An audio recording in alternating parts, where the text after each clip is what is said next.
Hmm. So hello everyone. Today we will discuss about the excretion and release of substances in plants and primary and secondary metabolites, which is from Unit 4 excretion.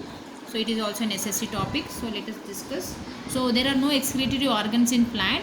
Accumulation of excretory organs, accumulation of excretory products and release of excretory products will take more time in plants because there are no excretory organs in plants like that of animals.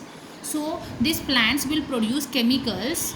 Plants will produce chemicals. Plants will produce chemicals to protect itself from herbivores. To protect from itself from herbivores. Herbivores. These chemicals can be unpleasant to taste and pleasant to taste, or the chemical substances can be toxic. The chemical substance can be unpleasant to taste or the chemical substance can be toxic. So to protect itself from herbivores, it will produce the chemicals.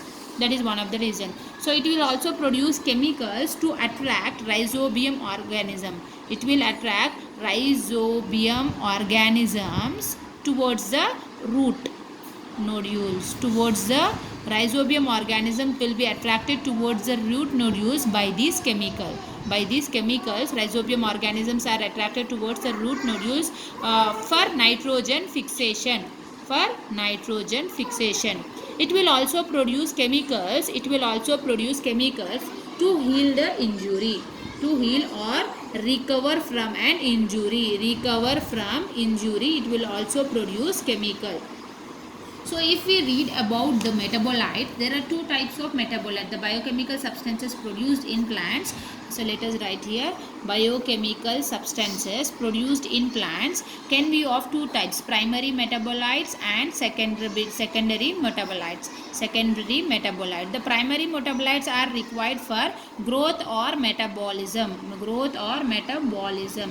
Whereas these are metabolism, we can say that these are required for growth and development. Let us say growth and development required for. So these are not required for growth, required for growth and development. Growth and development. So what are these primary metabolites? Example, carbohydrates, proteins, fats, all that. Carbohydrate, proteins, all that are primary metabolites. Then what are the secondary metabolites? Alkaloids. Alkaloids are nitrogenous byproducts and very poisonous. Tannins, resins, gums, all that comes under secondary metabolites. So now let us study about these one by one. What are alkaloids? These are nitrogenous compounds and they are very poisonous. They are stored in different parts of plants like bark, leaf, fruit, stem and all that. And each and every alkaloid had different functions. If we see about quinine alkaloid, which is obtained from bark of the plant, Cinchona officinalis is the plant which is obtained, and the part is which part is taken is bark is taken, and this is used as anti-malarial drug. Anti-malarial drug. It is used as anti-malarial drug. So quinine is one of the nitrogenous compound, that is alkaloid, which is obtained from bark and it is used as anti-malarial drug. So like that we have many number of alkaloids, just go through that. So if we discuss about tannins, tannins are carbon compounds, whereas alkaloids are nitrogen compounds. These are carbon compounds. What is the use of tanning is? What is the use of tanning is? It is used for tanning of leather. It is used for tanning of leather and also used in medicine. It is also used in manufacturing of medicine, in making of medicine. So if now let us discuss about resin. Resins, they occur in gymnosperm. They occur in gymnosperms and